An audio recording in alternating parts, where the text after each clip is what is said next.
Donc, on va commencer par créer ces deux classes dans un package nommé entities et ces interfaces dans un package nommé DAO.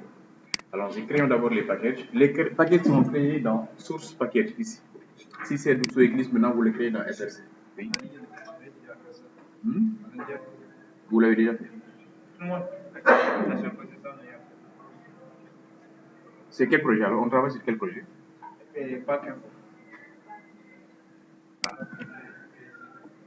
Parc Inforisi. Ah, c'est pas possible ça. Moi, comment je l'avais appelé? C'est pas TP alors. Ah oui. Bon, pour moi, c'est TP, hein, parce que j'ai. Moi, je l'avais appelé TP.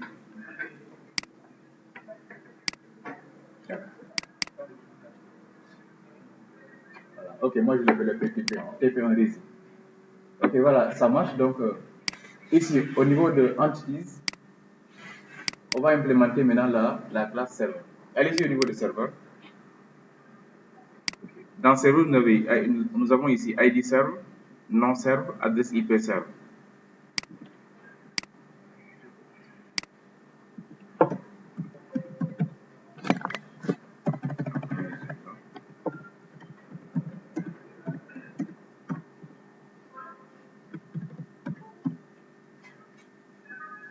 ID serve. Privé. Le deuxième, c'est une chaîne de caractères, donc c'est un string. Non serve. Troisième, private.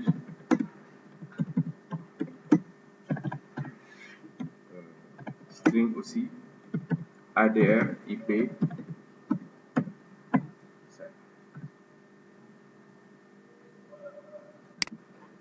Est constitué de trois composants, les attributs, les constructeurs, ainsi que les méthodes. Là, nous venons de définir les attributs. Les constructeurs, maintenant, si vous voulez, vous pouvez les créer, mais nous, on va les générer. Pour générer les attributs, faites clic droit, plutôt les constructeurs. Créez d'abord les attributs. Faites clic droit dans la classe. Refactor. Encapsulate field.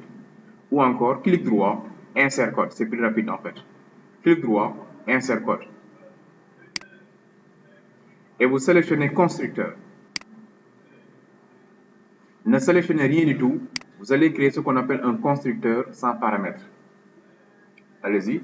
Après la définition, faites clic droit, insert code. Clic droit, insert code, constructeur, sélectionnez les trois, generate. Voilà. Ça, c'est le constructeur sans paramètres. Ça, c'est le constructeur avec paramètres, c'est-à-dire avec arguments. Ensuite, ce qui reste maintenant, c'est quoi? Ce sont les méthodes, à savoir les getters et les setters. On fait toujours ici, clic droit, insert code. Cette fois-ci, sélectionnez getters and setters. Et vous cochez tout. Generate. Maintenant, s'il y a des gens maintenant qui travaillent avec Eclipse, vous faites clic droit, source, et vous sélectionnez Generate Getters and Setters pour ceux qui travaillent avec Eclipse.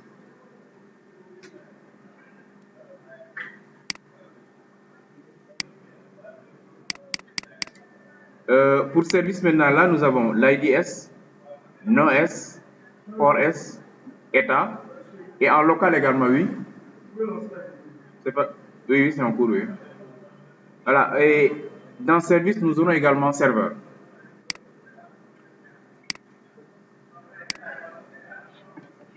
Allez-y maintenant dans service private, int, IDS, private, string, NoS, private, est-ce que c'est... le port c'est entier. Int, ForS, private, server, server. Ok. On ajoute également étant private, string état S. Setters. Clic droit, insert code, constructeur. Ça, c'est le constructeur sans paramètre. Clic droit, insert code, constructeur. On sélectionne tout. Ça, c'est le constructeur avec paramètres. Et enfin, les getters et les setters. Clic droit, insert code, getters and setters.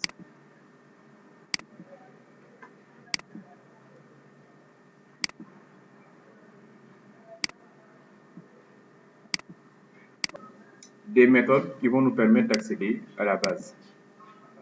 Donc, ici, nous avons une interface nommée eServer, une interface nommée eService et les implémentations de ces deux interfaces.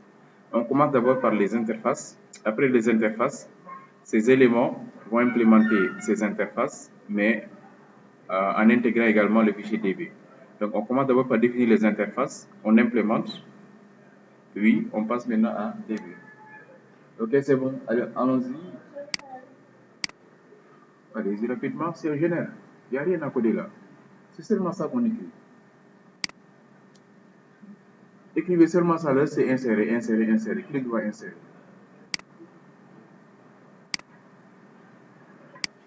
Ok. Donc, ces éléments, nous allons les définir à ce niveau. Allez-y au niveau de l'interface serveur. Ok. Les méthodes sont toujours définies en public. Public. Là, ça reçoit, ça retourne vide.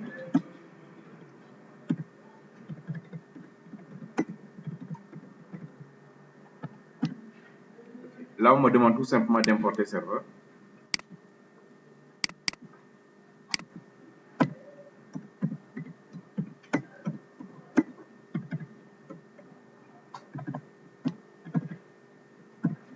Là, au niveau des ORM, au niveau des frameworks, la plupart du temps, les scripts ne sont pas gérés par le développeur. Il y a toujours en fait des bibliothèques qui existent.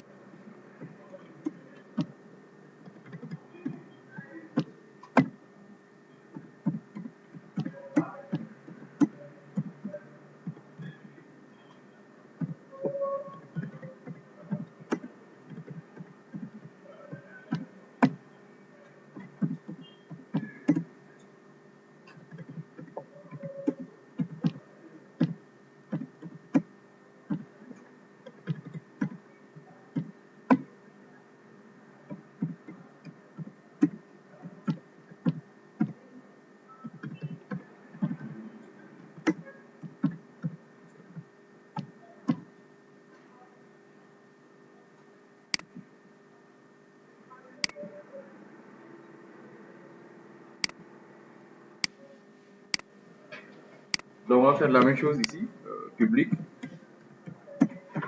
int, add. Cette fois-ci, c'est service, service. L'importation.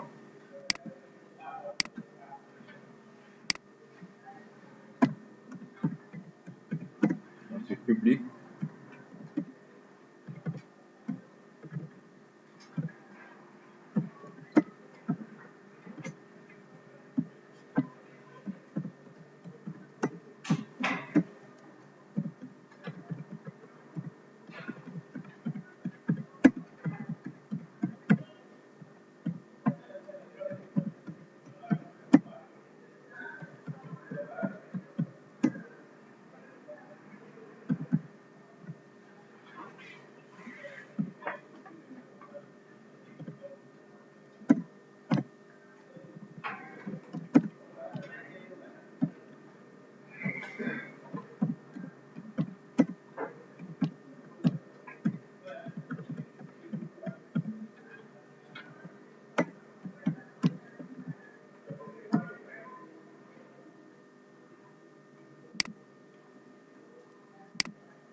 Ok, la méthode, je l'appelle service sys by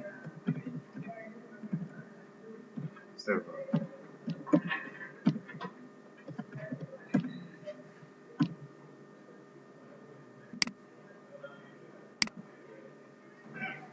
Allez-y au niveau des serveurs imp.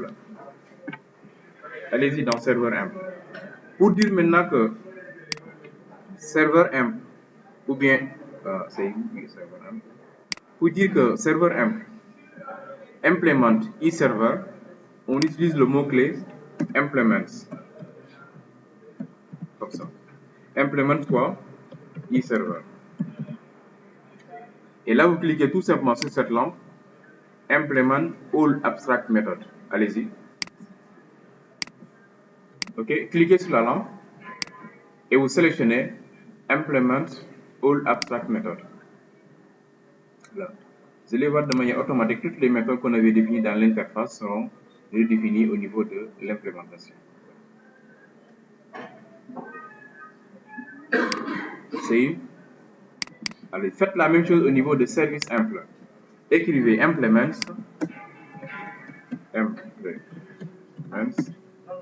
e-service.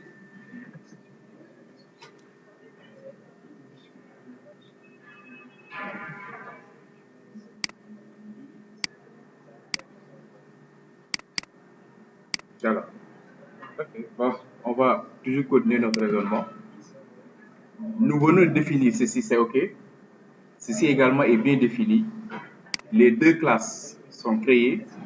Ce qui reste maintenant, c'est la gestion de l'implémentation ainsi que de notre fichier DB. Et le plus important, c'est ça. Le fait que tous les fichiers passent par le fichier DB est appelé tout simplement ici la notion de singleton, c'est-à-dire design pattern singleton.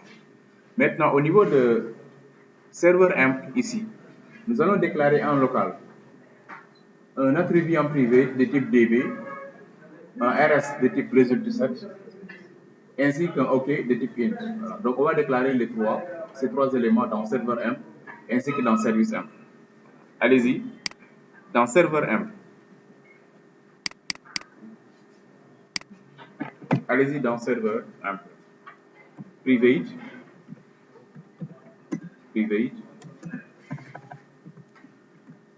DB, c'est ce qui est là. Private, DB de type DB. Private encore. Result7. RS. On va me demander en fait d'importer result7. Tous ces éléments sont dans l'API JDBC qu'on appelle tout simplement java.sql. Voilà. Après avoir écrit result7, il faut bien écrire result7, vous devez importer java.sql.result7. Ensuite, nous devons également déclarer en private une variable OK de type int. C'est exactement ce qui est défini à ce niveau. Ok, on va faire la même chose au niveau de service imp. C'est-à-dire c'est private db derrière là, suivez, db private result7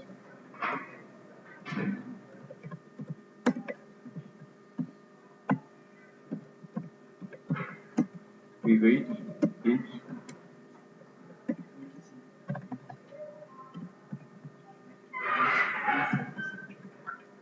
Ok, on sélectionne ça, java.sql. Allez-y maintenant dans DB. Donc, nous voulons le définir ceci. Serveur implémente ceci en définissant en local ces trois paramètres. On va passer maintenant à cette classe qui est hyper importante, c'est la classe DB. Bon, je l'ai expliqué aussi dans les patients. Si tu les crées, tu crées une seule fois. Si même on avait créé ensemble, on n'a même plus besoin de les créer, on copie, on colle, on continue. Parce qu'on ne le définit pas plusieurs fois. Pour 1000 projets, ça sera la même chose. Okay? Donc, c'est cette classe DB qu'on va créer. Connection veut dire quoi? C'est la classe qui permet d'ouvrir la connexion en Java. Prepare statement permet de préparer des requêtes SQL. Puis, si vous exécutez PSTM, si vous exécutez, soit c'est une requête de type mise à jour, vous allez tourner en entier pour les insert, update et delete. Si c'est une requête de type select, que ce soit select simple ou bien avec jointure, dans ce cas, vous allez récupérer un résultat set. Voici les paramètres à déclarer et voici maintenant les méthodes d'implémentation. Première méthode, c'est getConnection qui permet d'ouvrir la connexion grâce à connection. Init prépare permet d'initialiser le requête SQL, ce qu'on appelle requête préparée, et ça permet en fait d'ouvrir des injections SQL. Injection, en fait, c'est un type d'attaque SQL où on peut injecter une requête SQL qui l'exécute et donne un résultat alors que réellement la requête n'est pas bien écrite. Pour éviter cela en Java, on utilise un élément de type statement, prepare statement, mais il faut d'abord préparer la requête ici. Si la requête est préparée, qu'est-ce qu'il faut faire? On exécute. C'est en fonction de la requête SQL. Si c'est une requête de type mise à jour, on appelle execute merge. Si c'est une requête de type select, dans ce cas, on appelle tout ça execute select. Execute merge appelle les requêtes de type insert, update et delete. Si c'est autre chose maintenant, dans ce cas, ce sera ça. Puis, on va également déclarer en local parce que si vous êtes ici, vous devez, après avoir initialisé la requête, donner d'abord des paramètres à la requête avant d'exécuter. Donc, prepare statement, c'est lui qui permet d'initialiser, c'est lui qui permet de passer des paramètres, c'est lui qui permet d'exécuter. Cependant, seule l'exécution et l'initialisation est définie en local. Le passage des paramètres sera fait ici. Dans ce cas, comme ici PSTM est défini en privé, il faut créer également un getPSTM pour pouvoir le modifier à distance. Okay? Donc c'est ça qu'on va définir. On va créer maintenant une classe nommée DB. Et dans cette classe, nous allons définir en privé ces paramètres et tous ces éléments, que ce soit connection, prepare statement, résultat set, sont dans java.sql. C'est un package en fait. java.sql.connection, java.sql.prepare statement, java.sql.result set. Il y a également statement, il y a d'autres éléments. Tout ce qui est requête SQL en Java est dans java.sql, ce qu'on appelle l'API JDBC en Java. Ok, donc on va d'abord définir ces quatre paramètres à l'intérieur de DB. Allons-y. Allez-y maintenant dans la classe DB. Allez-y dans DB. En private, nous avons connection. Connection, same X. On va vous demander d'importer connection. C'est java.sql.connection. Puis, deuxième paramètre à déclarer, c'est prepare statement. Bon, je peux faire contrôle d'espace. Hein. Je vais vous montrer. C'est là, prepare statement. Et c'est PSTM. L'autre paramètre, c'est un int et un s.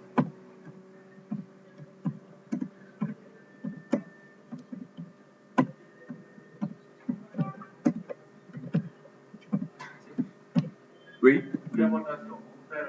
Contrôle espace. Oui, oui, si vous voulez, mais vous cherchez en fait votre application.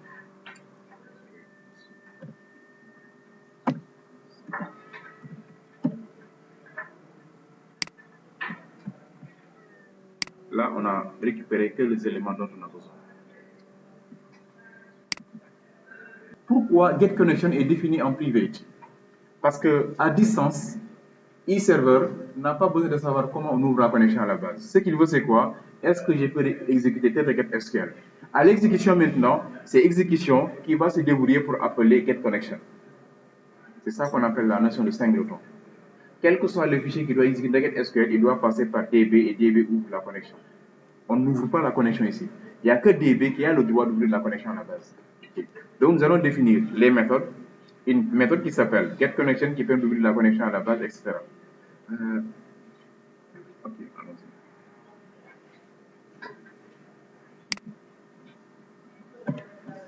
C'est en private, hein?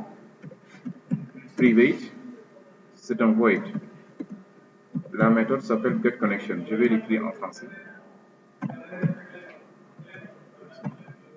X avec X. Pour ne pas avoir de confusion. Okay. Ça, c'est la méthode qui permet d'ouvrir la connexion à la base. L'autre, cette fois-ci, c'est public void init prepare.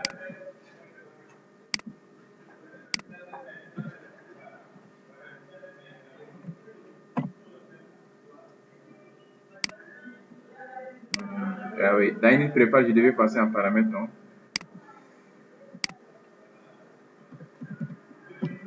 SQL. Ici, là, je vais le modifier même. Attendez, je modifie rapidement le modèle. D'abord, ceci est à modifier. Au niveau de attribut, port, c'est un inquiet. Au niveau de DB, init prépare parce que quand on initialise, c'est une requête qu'on initialise. Là, j'ai fait double-clic, opération, init, propriété, paramètre. Je vais lui passer quoi? SQL. Et son type, c'est strict. C'est comme ça. C'est-à-dire, quand vous initialisez, c'est une requête SQL que vous devez initialiser. Et c'est cette requête maintenant qui sera exécutée. Voilà. Donc, c'est ce que je viens d'écrire maintenant. C'est ce que je fais là. Public, void, init prépare. Je passe une requête SQL et on va initialiser la requête SQL. Ensuite, ça reste maintenant l'exécution. On a ouvert la connexion, on a initialisé la requête SQL pour préparer, ça reste maintenant l'exécution. Il y a deux types de requêtes. Il y a ce qu'on appelle les requêtes de type merge, c'est-à-dire mise à jour, insert, update, delete. Ou bien les requêtes de type consultation ou bien select. Voilà, que ce soit select, voilà, affichage avec jointure, sans jointure, tout ce que vous voulez. Voilà. Maintenant, les requêtes de type merge retournent toujours un entier, d'où la déclaration de OK. Les requêtes de type select retournent une collection d'objets, d'où la déclaration de S, résulte de ça. Donc, ce que je vais faire ici, c'est public int execute merge.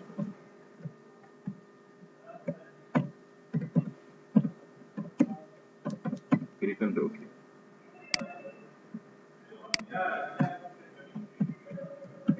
Public résulte 7.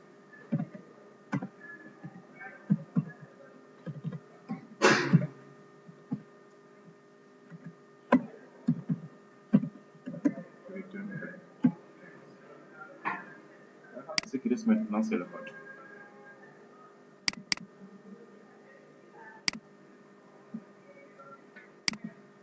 Bien. En fait, pour la connexion à une base de données en Java, je vous explique un peu. Faites clic droit sur librairie. Librairie. OK. Là, vous pouvez ajouter un projet, ajouter une librairie ou bien ajouter un jar. Ça, c'est dans le cas où c'est un fichier Excel. Ça, c'est pour ajouter un projet comme des EGB. Nous, ce qu'on va ajouter en fait ici, c'est une librairie. Cliquez sur Add Librairie. Cliquez sur Add Librairie. Cliquez sur Add Librairie. C'est bon? Vous avez l'interface qui est là. Cliquez sur Import. Import. Voilà, regardez très bien. C'est hyper riche. C'est pour ça que c'est lourd. Mais c'est trop bon pour un pratiquant. Regardez très bien, il y a des éléments, peut-être qu'on va voir. Il y a le JPA qui est déjà intégré, on n'a pas besoin de l'ajouter. Pour Glassfish, il y a Groovy, il y a Hibernate, il y a pratiquement pas mal de composants que vous pouvez utiliser. Il y a même les GSPL, etc. Pas mal de choses déjà intégrées. Alors que si c'est Eclipse, il faut d'abord télécharger le jar sur Internet et l'ajouter de manière manuelle. Ou bien, moi, ce que je fais le plus souvent, si je n'ai pas la connexion Internet, je crée un projet, je l'importe. Automatiquement, dans mon projet, je copie, je le mets dans Eclipse. Et si vous êtes dans un endroit où il n'y a pas de connexion Internet et vous voulez aller, comme ça, on sélectionne MySQL JDB, ce driver, il est où? Voilà, c'est déjà ajouté de l'autre côté. Voilà, c'est là. Sélectionnez et vous cliquez sur Add Librairie.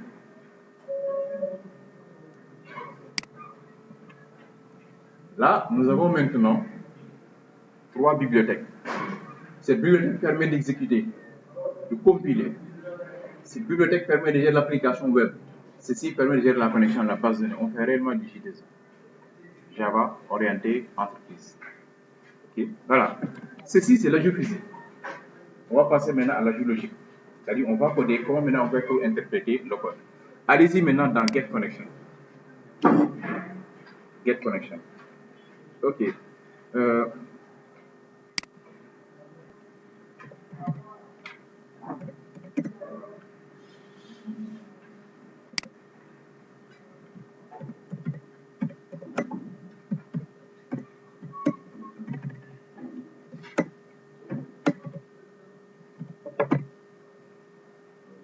user. Ceci également pouvait être mis dans un fichier de configuration. Le plus souvent, l'extension c'est point property, c'est possible, au lieu de les coder directement en dur ici.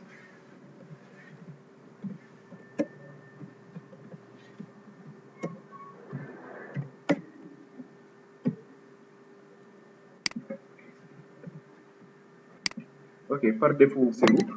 Et même moi je crois créer en fait un user nommé sec avec un mot de passe personnel. Ok, root. Par défaut il n'y a pas de mot de passe. Okay. Et le lien maintenant c'est JDBC, il ne faut pas se tromper. MySQL, deux points, double slash, c'est exactement ce qui est là. JDBC, deux points, MySQL, deux points, la machine ou bien l'adresse IP du serveur. Nous on travaille en local, donc ce sera localhost. Local. Si vous voulez, vous pouvez faire ceci, clic droit, modifier, copier et vous coller. Local. Host. Deux points. Le port de code de MySQL par défaut c'est 3306. Et le nom de la base. La base, je crois, on avait fait une liaison la semaine passée. Non, on va le faire. Parce que la base, on l'avait créée la semaine passée. On va rapidement faire cette connexion. Allez-y. Allons-y, on va faire la connexion, la liaison. Faites clic droit sur Database New Connection. On va choisir une select MySQL. Suivant. La base. Comment on avait appelé la base même? C'était Parc Info.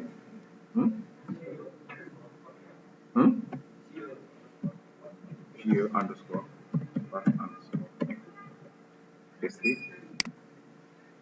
Oui, c'était bien ça, très bien. C'est JE Parc Info. Regardez très bien, les paramètres sont là. Localhost, le port c'est 3306, le user c'est root et il n'y a pas de mot de passe. Il n'y a rien à factoriser en fait. Rien du tout. Tout est là. Et si vous voulez même regarder très bien, je peux en profiter avant de continuer et copier ceci. Ce qui est là, c'est exactement ce que je vais définir à ce niveau pour ne pas avoir d'erreur. Donc, vous pouvez en profiter. Si vous êtes dans NetBeans, écrivez maintenant vous codez. Suivant. Le schéma. Finish. Voilà. La connexion en fait ici. Donc, je peux revenir là. Comme j'ai déjà copié, au lieu d'écrire, je colle. Ça est là. JDBC 2.MySQL 2.localhost 2.3326. C'est ça, c'est tout.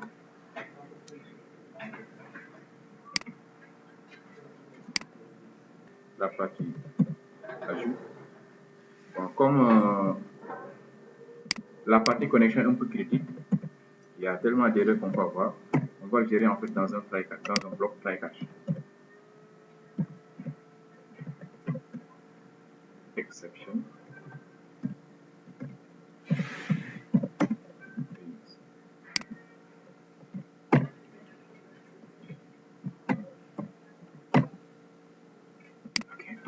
Ok, regardez bien comment on ouvre une connexion. CNX c'est la variable. Égal. Nous avons en fait ici notre driver. Vous devez appeler le driver. À l'intérieur de Java, dans le JDK, il y a une classe qui s'appelle Driver Manager. Qui veut dire en français gestionnaire de pilote. Donc ça sera Driver Manager, CNX égal. Driver Manager. Driver Manager. Contrôle espace, c'est là. Qui est toujours dans java.sql. Driver Manager. Driver Manager. Point get connection. Voilà, bon, je vais prendre ces trois-là où il y a l'URL, du user ainsi que le password. C'est tout. Avec ça, je viens d'ouvrir la connexion à la base. Mais aussi, excusez-moi, je dois également charger le pilote en local avant de l'appeler. Dans ce cas, c'est class.forName. Class.forName. Le chargement du pilote. Class.forName permet de charger quoi? Le pilote. C'est-à-dire, c'est com.mysql.jdbc.driver. Après, je vais vous montrer où se trouve en fait cet élément. jdbc com.mysql.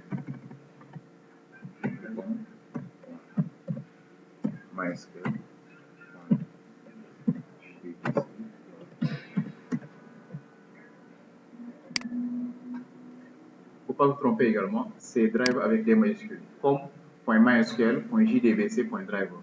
Et ceci, pour le voir aussi, c'est là. Si vous entrez dans, je reviens ici, au niveau de MySQL, vous allez voir comme quelque part, comme .mysql, .jdbc, c'est là, comme .mysql, .jdbc. Si vous entrez dans JDBC, vous allez voir quelque part driver.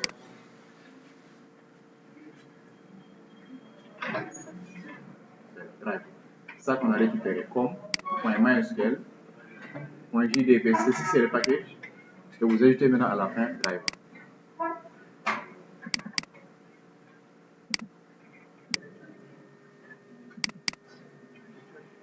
Voilà. Donc, on va ajouter ici, une classe nommée test pour des tests en fait. Faites clic droit, puis un package nommé test. New package. Ajoutez un package nommé test pour les tests. Et je vous recommande de le faire. Hein. Chaque fois que vous développez une application JE, créez toujours un package test pour tester d'abord ce que vous faites. Est-ce que vous êtes sur la bonne voie ou oui ou non? Test, hein, test seulement, un package. Et dans test, on va créer une classe nommée test.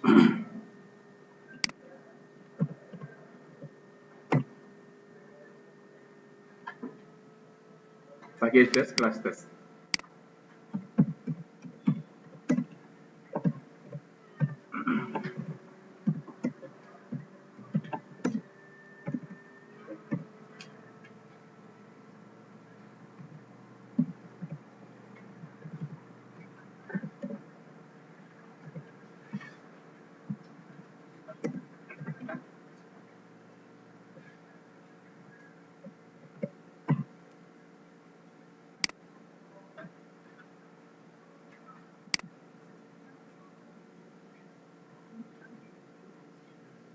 En fait, ce que je veux tester, c'est juste cette méthode qui est là. Est-ce que j'arrive à ouvrir la connexion à la base? C'est bon? C'est bon? Voilà. Donc, ce que je vais faire maintenant, bon, je vais d'abord le modifier en public pour pouvoir l'utiliser. Juste après, je reviens vers le public, vers privé. Donc, mettez ici public, void get connection. Je vais tester juste ceci.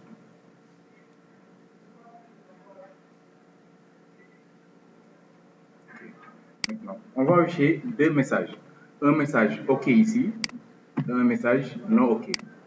Si j'arrive à afficher OK, système, .out, .print, ln, OK. Si j'arrive à afficher OK, cela veut dire quoi? La connexion se passe très bien. L'autre maintenant, c'est système, .out, .print.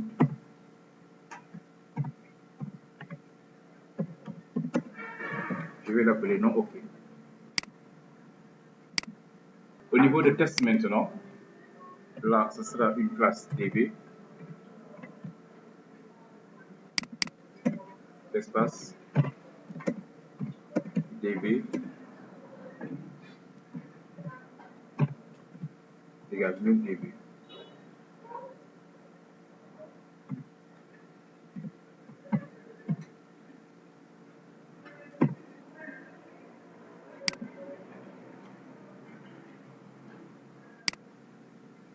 Ce fichier, si on a comme message OK, cela veut dire quoi? Tout se passe bien.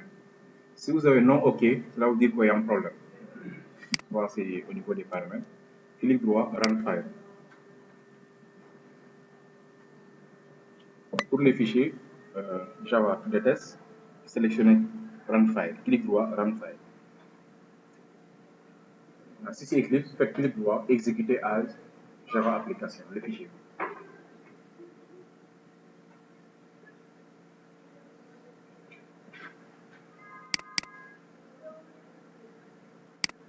C'est là.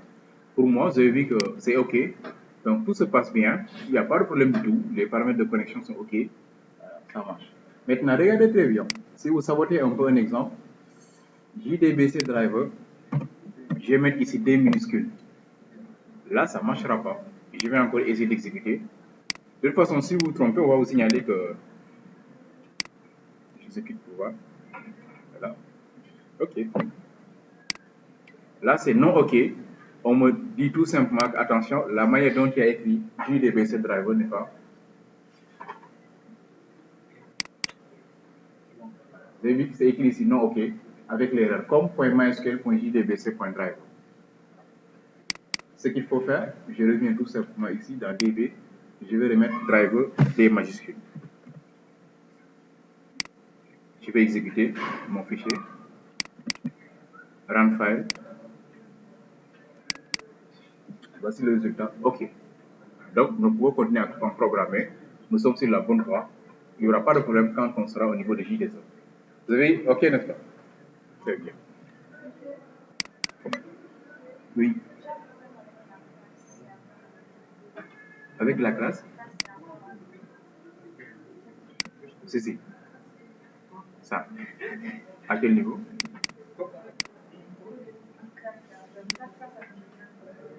Au niveau de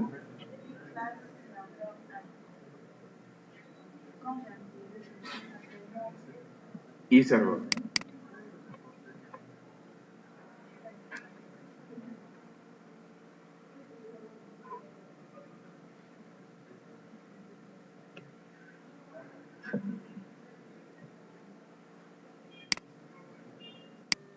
Init prépare.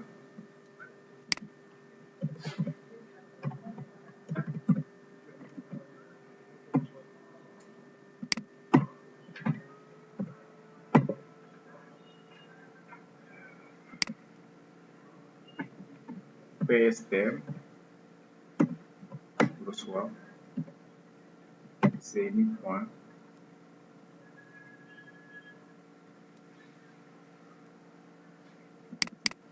prépare statement.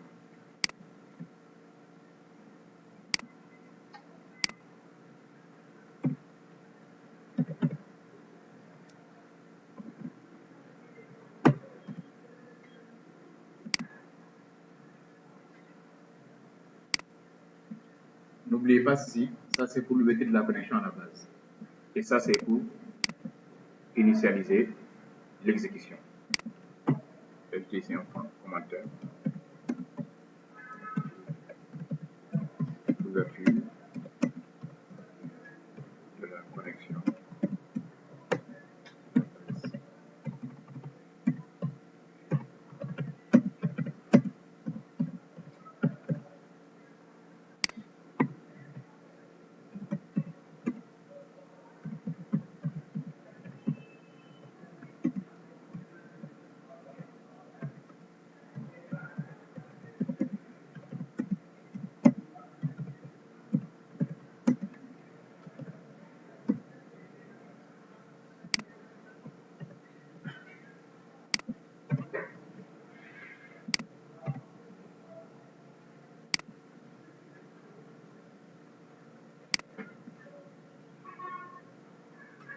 Donc, get connexion permet tout simplement d'ouvrir et init prépare permet d'exécuter. Regardez la dynamique existante. Si vous appelez get connexion, c'est comme si en fait vous avez modifié la valeur de CNX. Là, je peux revenir même pour mettre ici en privé. Init. OK. Et l'exécution. L'exécution, même principe. Ouais.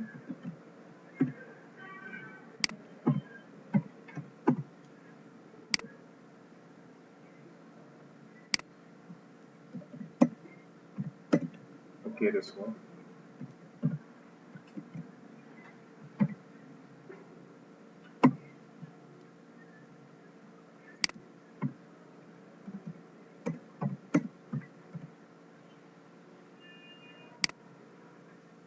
Pour l'exécution maintenant, on exécute grâce à PSTM avec execute update. Vous avez vu la logique? On ouvre la connexion, on initialise la requête et on exécute la requête à ce niveau. Maintenant, si c'est requêtif merge, c'est execute update. Et le résultat, ce sera en entier. On retourne dans OK et on retourne le résultat. Si l'exécution se passe bien, dans ce cas, OK aura comme valeur 1. Si c'est une ligne à insérer, une ligne à modifier, ou bien une ligne à supprimer, ou encore 4, 2, 3, 4, 5, le nombre de lignes modifiées. ou bien nombre de lignes affectées par la mise à jour. Okay, ça, c'est exécute manage. Et enfin, exécute SQL. C'est bon pour init? Init, c'est bon.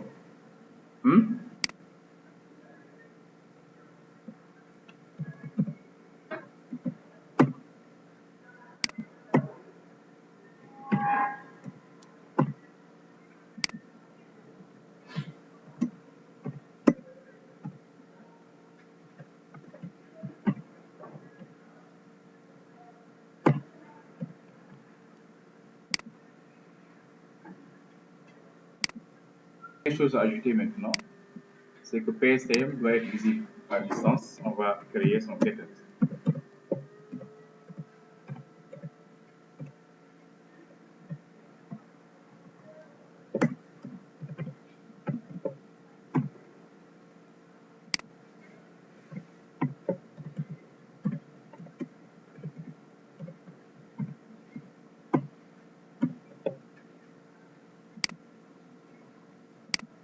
Maintenant, on va faire un petit stand-by sur cette partie-là. Bon, ça, c'est en privé, donc je vais...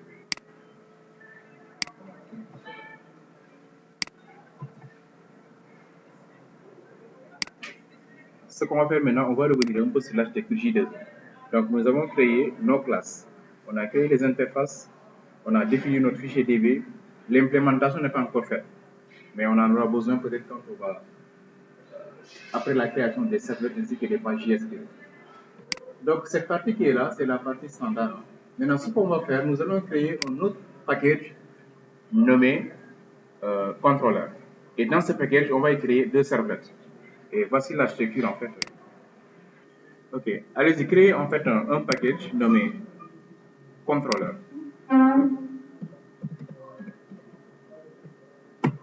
Ok.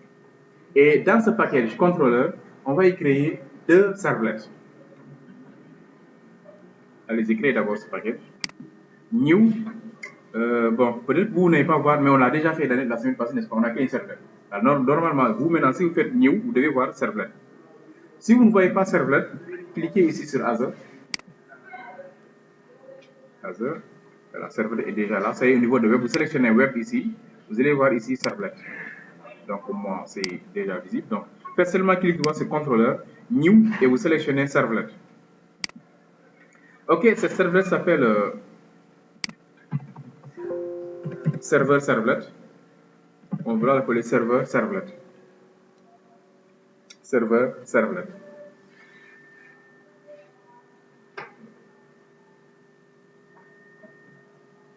On clique sur suivant. Suivez un peu. Suivez. Regardez ce que je vous disais. Cette servlet va jouer deux rôles.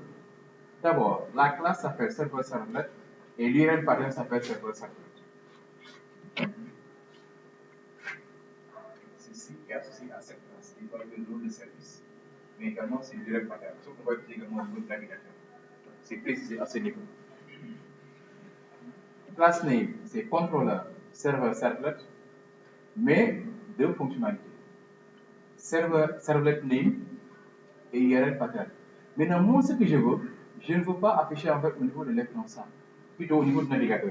Je ne veux pas utiliser serveur, je veux seulement utiliser serveur seulement. Ok. Dans ce cas, qu'est-ce qu'il faut faire? Ici, effacer la partie serveur. Si vous ne voulez pas utiliser au niveau de l'URL pattern serveur servlet, mais serveur seulement, mettez serveur. Et la classe, vous laissez serveur servlet. Donc, côté web, on va utiliser serveur. Maintenant, si c'est Eclipse, sélectionnez et vous cliquez sur Edit. Si c'est Eclipse, ça sera écrit à l'intérieur. Vous mettez Edit, vous enlevez l'autre partie. Voilà, et on clique sur Finish. Ok, en fait, une serveur, c'est quoi? C'est une classe. Je vois toutes les classes sur l'interface. Mais qui est une classe qui s'appelle HTTP Servlet. Regardez, je pouvais ne pas créer une servlet, je pouvais créer une classe. Nommer serveur servlet, ajouter des annotations. Regardez ce qui se passe, ce qu'on a créé. Eclipse, NetBeans, a créé ceci. Une classe, c'est Java. Mais ce n'est pas n'importe quelle classe, c'est une classe qui hérite de HTTP Servlet automatiquement. Cette classe devient une servlet. juste ça. On pouvait même créer de manière manuelle d'abord une classe et entrer dans la classe, ajouter extend HTTP servlet. Ce qui est là, l'URL pattern, c'est web servlet. On peut seulement écrire également ici web servlet/serveur. Si vous voulez maintenant, après création, modifier, un exemple, si vous voulez ajouter S, mettez S, c'est pas grave, ça va marcher. De toute façon, voici le nom de la classe et voici l'URL. C'est à vous de voir, mais vous ne mettez pas S en. Vous pouvez modifier, après création, vous pouvez modifier tout ce que vous voulez. Si vous voulez plus que ce soit serveur, mais serveur, ajoutez serveur à la fin. Mais au niveau du navigateur également, écrivez /serveur server. C'est tout. Donc, ça, c'est la class name, et ça, c'est l'URL pattern. C'est ce qu'on va utiliser maintenant au niveau de notre part d'URL, part de navigation. Ok. Autre chose que je vais vous expliquer dans ce serveur, il y a des méthodes qui sont définies par défaut. Il y a cette méthode qui n'est pas trop importante. On va complètement l'éliminer. Les deux méthodes qui sont importantes sont ces deux méthodes qui sont cachées ici, à savoir doGet et doPost. doGet, doPost. C'est quoi doGet? doGet gère les requêtes HTTP en GET. doPost gère les requêtes HTTP en POST. C'est-à-dire, si vous créez un formulaire, vous allez préciser méthode égale. Si c'est GET, dans ce cas, si vous allez soumettre les informations, il faut le récupérer directement dans doGet. Si la méthode c'est POST, dans ce cas, allez-y dans do pour récupérer les informations. Ce serait exactement comme en PHP, vous avez en PHP, $_ post. Ici maintenant, il n'y a pas $_ post, allez-y dans do post. $_ get, il n'y a pas ça, allez-y dans do get. Vous récupérez les informations. C'est aussi simple que ça. C'est-à-dire, en général, tout est bien organisé en fait. Il y a do get qui permet de gérer les requêtes get, il y a do post, il y a do put, do init, tout ce que vous voulez. Voilà. Tous les do qui existent, tous les types de requêtes qui existent sont déjà définis avec des méthodes do. Les méthodes maintenant reçoivent deux types de paramètres, les requêtes et les réponses. Ces requêtes et ces réponses gèrent les sessions, gèrent la récupération, gèrent les redirections, etc. Parce que tout à l'heure, j'ai parlé en fait de chargement d'une vue à partir de ça. Ils seront gérés par requêtes et réponses. Parce qu'il va recevoir d'abord une réponse et une requête et tu donnes une réponse. Donc à la fin, il doit dire quoi? Forward, respond, request, response. Request, c'est la requête HTTP. Response, et la réponse HTTP. Maintenant, si toi, on te demande l'URL qui est là, ça veut dire qu'il y a reçu une requête. Si au niveau du client, vous écrivez localhost 2.8080 TP park/serveur, c'est une requête. Tu dois répondre. Dans ce cas, tu as besoin de response. Même si une personne se connecte pour voir la session, ou bien session ID, dans ce cas, tu as besoin de request.session, get session. Okay? Donc, tout ce qui est gestion de session, gestion de paramètres, gestion de la machine distante, etc., c'est déjà intégré. Un exemple, si j'écris ceci, request, comme ça, point, regardez ce qu'on me montre, authenticated. C'est tout, les éléments qui m'intéressent, ce sont ces éléments qui sont là. Get pub, get dispatcher, get head, get local port. Vous avez vu, même le port, tout, on prenait tout. Got local name, ADR pour l'adresse IP de la personne en fait qui a fait la requête en fait. Voilà. Get paramètres pour récupérer les informations qui viennent d'arriver. Get MAC, etc. Toutes les informations, get remote port, le port du demandeur, du client, la personne qui est connectée dans l'application, on va chercher son port de port, ainsi que l'adresse IP. Même sa machine, on peut l'afficher avec request.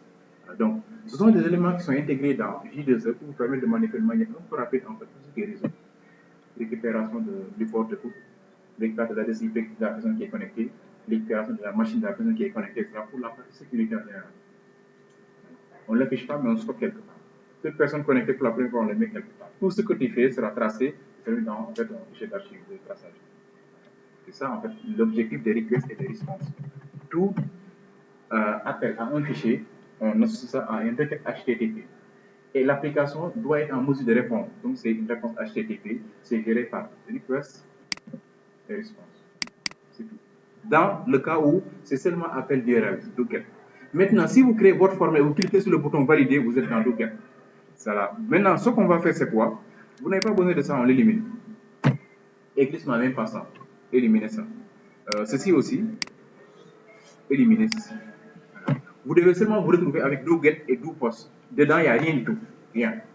Voilà. Ok. Maintenant, on va créer la deuxième servlet. Ça, c'est serveur servlet. On va créer maintenant service servlet. Et surtout, comprenez la partie DAO. C'est exactement ce qu'on a fait l'année passée. comprenez les servlets et les JSP, vous avez compris le modèle MVC. M, c'est géré par ce qu'on vient de faire. On commence toujours par ça en informatique. Après analyse informatique, on crée la base, on crée l'accès. Puis on passe maintenant à la partie vue. Mais avant la partie vue, il faut d'abord gérer les éléments qui doivent gérer les vues. Ce sont les servlets en fait.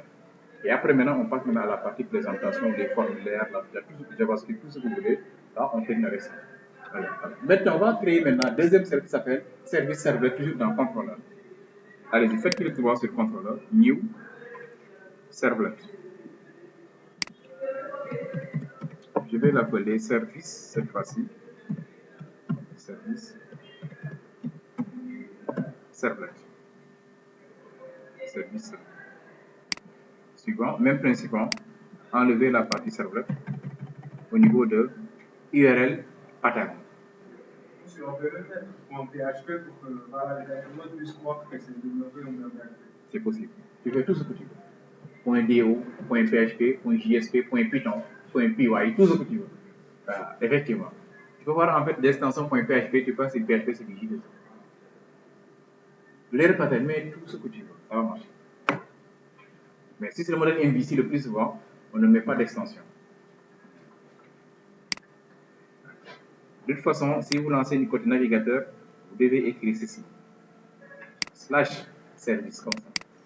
Pas autre chose. Si vous écrivez autre chose, un exemple, si vous avez écrit ceci, il va dire quoi? Erreur 404. Alors maintenant, il y a ces trois erreurs que vous devez comprendre. L'erreur 500, l'erreur 404 et l'erreur 403. 404, c'est erreur de page. Tu as demandé une page qui n'existe pas. La réponse est vide. Erreur 500, c'est erreur de données. C'est-à-dire, tu es passé de la vue vers la serveur ou bien de la serveur vers la vue, où tu as dit quoi? Ok, il y a une variable ID qui vient d'arriver, il faut récupérer. Si la JSP ne vient pas, c'est erreur 500. Si sa serveur également ne voit pas, c'est erreur 500. C'est erreur de données en fait, le transfert de données entre fichiers. Erreur 403 maintenant, c'est erreur de droit. Il n'a pas le droit de toucher à ce fichier. Erreur d'accès en fait. Si c'est le code 200 maintenant, c'est la réponse normale. Si tu lances et tout est OK, dans ce cas, c'est code 200. Mais si c'est code 403, 404 et 500, ce sont des erreurs. 404, c'est erreur de page. On ne voit pas la page. Je l'arrête de 500, c'est erreur de données. 403, erreur d'accès. Il n'a pas le droit d'accéder à ce fichier. Donc, on gère la sécurité. OK.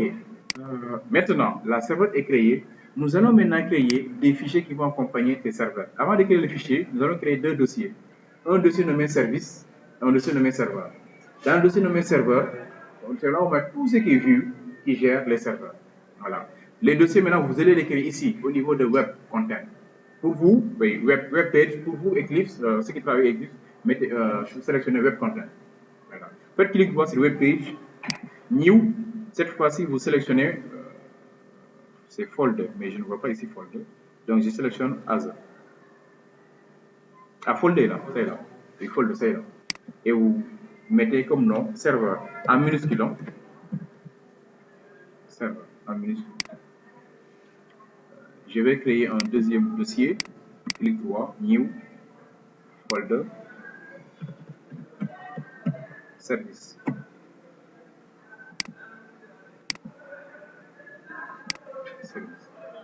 Ensuite, dans service, on va y mettre des fichiers JSP, des pages JSP, et dans serveur aussi. Faites clic droit sur serveur, cette fois-ci, serveur, new, et vous sélectionnez JSP file. New JSP file. OK. Moi, je ne l'ai pas. Vous aussi, n'est-ce pas? Voilà, donc cliquez sur Azure, Web, et vous sélectionnez ici JSP. Web, vous allez voir JSP. Cliquez sur suivant. Le fichier JSP, il n'y a pas d'extension. On va le nommer list. List. Voilà. Donc, on vient de créer en fait un fichier nommé list.jsp.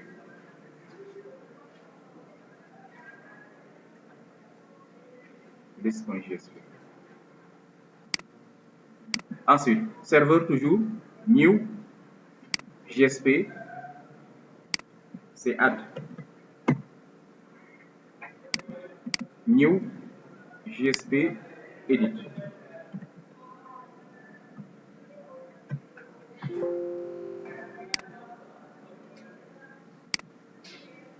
Donc, c'est dans serveur, add.jsp, edit.jsp et liste.jsp. Dans service, JSP, toujours liste. Liste aussi, dans service, je suis dans service. Ensuite, add.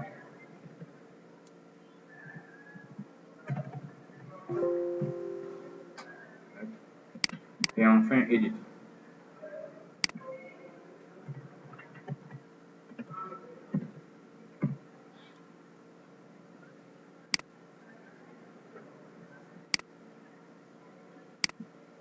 On va faire, c'est bon, vous avez déjà créé les fichiers de dossier.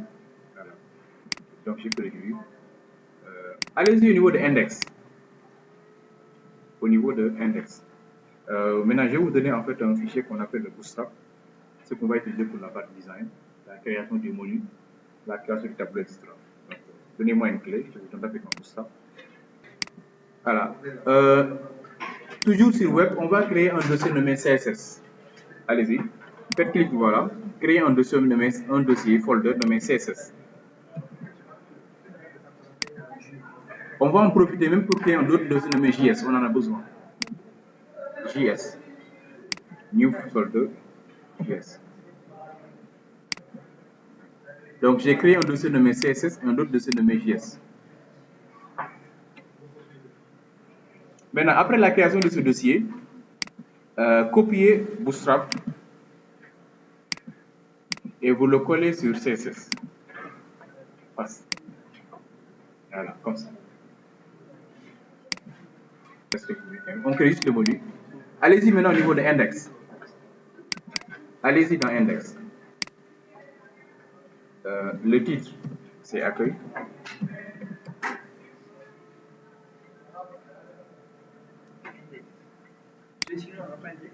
Si, il faut le créer, non?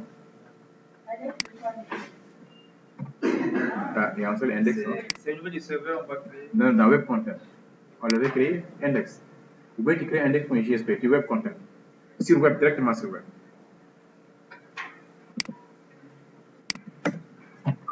Voilà. Avant de commencer à coder, il faut d'abord intégrer votre Bootstrap.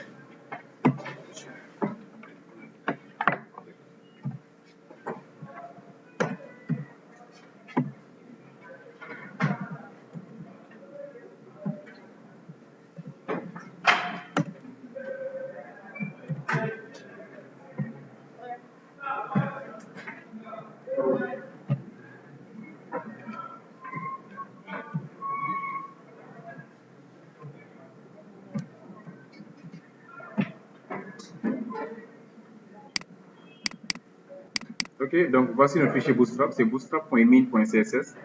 Vous devez d'abord l'ajouter. Bootstrap.min.css. Pourquoi il y a un petit slash bar dedans? C'est bon pour dire que CSS est au niveau de web directement. Répète 3 fois en direct.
Voilà, bon, c'est bon, on va lancer la semaine prochaine. Il est midi.